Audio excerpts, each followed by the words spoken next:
Hi friends, welcome back to our channel. അപ്പോൾ എൻ്റെ പുതിയൊരു വീഡിയോയിലേക്ക് എല്ലാവർക്കും സ്വാഗതം. ഞാനിവിടെ കുറച്ചധികം മുരിങ്ങയില എടുത്തിട്ടുണ്ട് കേട്ടോ. ഒരു മുരിങ്ങയില നല്ല രുചിയോടെ ഉണ്ടാക്കി നമുക്ക് കഴിക്കാം കേട്ടോ. അപ്പോൾ അത് നമുക്ക് എങ്ങനെ ചെയ്തെടുക്കാൻ നോക്കാം. അതിനായിട്ട് ആദ്യം തന്നെ വേണ്ടത് കുറച്ച് ചെറിയുള്ളിയും വെളുത്തുള്ളിയും പച്ചമുളകാണ് കേട്ടോ. ഒരു 10-15ഓളം അല്ലി ചെറിയുള്ളി എടുത്തിട്ടുണ്ട്, 10 അല്ലി വെളുത്തുള്ളിയും, നമുക്ക് എത്രയാണോ എരിവ് വേണ്ടത് നോക്കിയിട്ട് പാകത്തിനുള്ള പച്ചമുളക് എടുക്കുക കേട്ടോ. അപ്പോൾ ഞാൻ ഉള്ളിയൊക്കെ ചെറുതായിട്ടൊന്ന് കട്ട് ചെയ്തിട്ടാണ് എടുത്തിട്ടുള്ളത്. ഇനി ഇതിലേക്ക് കുറച്ച് വലിയ ജീരകം, ഒരുപാട് വേണ്ട, കുറച്ച് കേട്ടോ, ഒരു 1/4 ടീസ്പൂണൊക്കെ മതിയാവും. അതിൻ്റെ കുത്തൽ വരാത്ത രീതിയിൽ എടുക്കുക കേട്ടോ. ഇനി ഇതിലേക്ക് നമുക്ക് തേങ്ങ ചേർത്ത് കൊടുക്കാം. ഞാനിവിടെ 2 കൈപ്പിടി അളവിൽ തേങ്ങ എടുത്തിട്ടുണ്ട്. ഏകദേശം 1 കപ്പോളം ഉണ്ടാവും കേട്ടോ. നിങ്ങൾക്ക് എത്ര വേണമെങ്കിലും എടുക്കാവുന്നതാണ്. തേങ്ങ ചേർക്കുന്നത് നല്ല ടേസ്റ്റ് തന്നെയാണ് കേട്ടോ, തേങ്ങയുടെ അളവ് കൂടിക്കഴിഞ്ഞാൽ. ഇനി ഇതെല്ലാം കൂടെ വെള്ളം ചേർക്കാതെ ഒന്ന് ചതച്ചെടുക്കില്ലേ, നമ്മളിങ്ങനെ ക്രഷ് ചെയ്തെടുക്കില്ലേ, അങ്ങനെ ക്രഷ് ചെയ്തെടുക്കണം കേട്ടോ വേണ്ടത്. ഇനി നമുക്ക് മുരിങ്ങയില നല്ല പോലെ തന്നെ കഴുകിയെടുക്കാം. കുറച്ചധികം മുരിങ്ങയില എടുത്തിട്ടുണ്ട്. ഇതുപോലെ വെച്ച് കഴിഞ്ഞാൽ ഉണ്ടല്ലോ പെട്ടെന്ന് പ്ലേറ്റ് കാലിയാക്കി തരും കേട്ടോ. അതുകൊണ്ട് തന്നെ കുറച്ചധികം മുരിങ്ങയില എടുത്തിട്ടാണ് അത് ചെയ്യുന്നത്.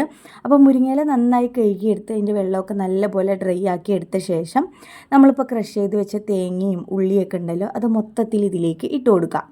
ഇനി ഇതിലേക്ക് വേണ്ട ഉപ്പ് ചേർത്ത് കൊടുക്കുക. ലേശം മഞ്ഞൾപ്പൊടിയും കൂടെ, ഒരു നുള്ളു മതിയാണ് കേട്ടോ മഞ്ഞൾപ്പൊടി, അതും കൂടെ ചേർത്ത് ഇത് നല്ല പോലെ തന്നെ നമ്മൾ മിക്സ് ചെയ്തെടുക്കണം. കൈ വെച്ചിട്ട് മുരിങ്ങ അങ്ങനെ ചതയുന്ന രീതിയിലാക്കരുത്. കുറച്ച് ഫ്രീ ആയിട്ട് നമ്മളിങ്ങനെ കൈ വെച്ച് ഇളക്കി കൊടുക്കുമല്ലോ, അതുപോലെ തന്നെ ചെയ്തെടുക്കാം കേട്ടോ. അതുപോലെ ഉപ്പ് ചേർക്കുമ്പോൾ മുരിങ്ങയാണ് നന്നായി ചുങ്ങി വരും. അപ്പോൾ അതിനുള്ള പാകത്തിനുള്ള ഉപ്പ് ചേർത്ത് കൊടുക്കാം കേട്ടോ. അപ്പോൾ ഇനി ഇത് നമുക്ക് കുക്ക് ചെയ്യാം. അതിനായിട്ട് ഞാനിവിടെ മൺചട്ടിയാണ് എടുത്തിട്ടുള്ളത്. ചൂടായ മൺചട്ടിയിലേക്ക് കുറച്ച് വെളിച്ചെണ്ണ ഒഴിച്ചു കൊടുക്കുക. അതിലേക്ക് ലേശം കടുക് ഇട്ട് കൊടുക്കുക. കടുക് നല്ല പോലെ പൊട്ടി വന്നു കഴിഞ്ഞാൽ ഒരു സവാള ചെറുതായി അരിഞ്ഞത് ഇതിലേക്ക് ഇട്ട് കൊടുക്കുക. സവാള നന്നായിട്ട് എണ്ണയിൽ മൂപ്പിച്ചെടുത്ത ശേഷം നമ്മൾ തേങ്ങയൊക്കെ പുരട്ടി വെച്ചിട്ടുള്ള ആ മുരിങ്ങയില മൊത്തത്തിൽ ഇതിലേക്ക് ഇട്ട് കൊടുക്കുക. ഇപ്പോൾ നമ്മൾ ഈ ഒരു ചട്ടി മൊത്തത്തിൽ മുരിങ്ങയില ഉണ്ട് കേട്ടോ.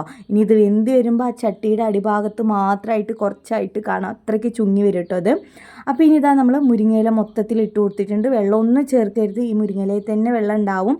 അപ്പോൾ അതുകൊണ്ട് തന്നെ നമ്മൾ വെള്ളം ചേർക്കാതെ വേണം അത് ആക്കിയെടുക്കാനായിട്ട്. ഇപ്പോൾ ഞാനിതൊന്ന് അടച്ച് വെക്കുന്നുണ്ട്, ഒന്ന് ഒതുങ്ങി വരാൻ വേണ്ടിയിട്ടാണ് കേട്ടോ. ഇപ്പോൾ ഇതാ മുരിങ്ങയില ഒന്ന് താഴ്ന്ന് വന്നിട്ടുണ്ട്, ഒന്ന് ഒതുങ്ങി വന്നിട്ടുണ്ട്. ഇനി ഇത് നമുക്ക് ഇളക്കി കൊടുക്കാം. നമ്മളിത് ഇടയ്ക്കിടയ്ക്ക് ഇങ്ങനെ ഇളക്കി കൊടുത്തുകൊണ്ടേ ഇരിക്കണം, അല്ലെങ്കിൽ അവിടെ കട്ട പിടിച്ച പോലെ ഉണ്ടാവും കേട്ടോ. മുരിങ്ങയില നന്നായിട്ട് കിട്ടണം എന്നുണ്ടെങ്കിൽ ഇതുപോലെ ഇളക്കി കൊടുത്തുകൊണ്ടേ ഇരിക്കണം.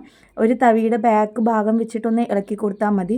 നമ്മളിവിടെ കൈലിൻ്റെ കണ പറയില്ല, ആ കൈലിൻ്റെ പിടിക്കുന്ന ഭാഗം അത് വെച്ചിട്ടാണ് കേട്ടോ ഇത് ചെയ്തെടുക്കാറ്. താതെ ഇളക്കി കൊടുക്കുകയൊന്നും വേണ്ട, എന്നാലും നമ്മളൊന്ന് ഇടവിട്ടിട്ടൊന്ന് ഇളക്കി കൊടുക്കുക കേട്ടോ. ഇനി ഇതിൻ്റെ കളറൊന്ന് മാറി വരണം.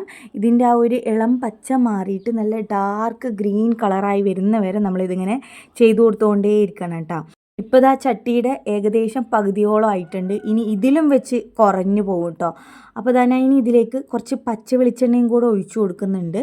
കുറച്ച് പച്ച വെളിച്ചെണ്ണയും കൂടെ ഒഴിച്ചു കൊടുത്തിട്ട് ഒന്നുകൂടെ ഒന്ന് ഇളക്കി കൊടുക്കുക. മുരിങ്ങയിലുള്ള ഈ ഒരു വെള്ളമില്ലേ, അത് നല്ല പോലെ വറ്റി ഡ്രൈ ആയി വരികയും കൂടെ വേണം കേട്ടോ.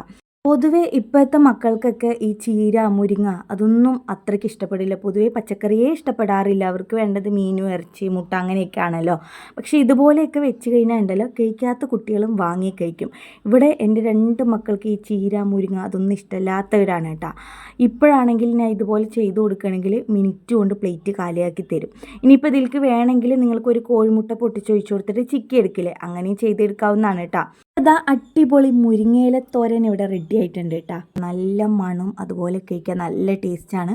മിനിറ്റുകൾ കൊണ്ട് ഈ ഒരു പ്ലേറ്റ് കാലിയാക്കി കിട്ടും കേട്ടോ. അപ്പോൾ എന്തായാലും ഒന്ന് ട്രൈ ചെയ്ത് നോക്കുക. കൂടെ ഒരു വീഡിയോ നിങ്ങൾക്ക് ഇഷ്ടപ്പെട്ടെങ്കിൽ ലൈക്ക് ചെയ്യുക, ഷെയർ ചെയ്യുക, കമൻറ്റ് ചെയ്യുക. ചാനൽ ഇഷ്ടപ്പെടുകയാണെങ്കിൽ ചാനൽ ഒന്ന് സബ്സ്ക്രൈബ് ചെയ്യുക. Thanks for watching my video. By.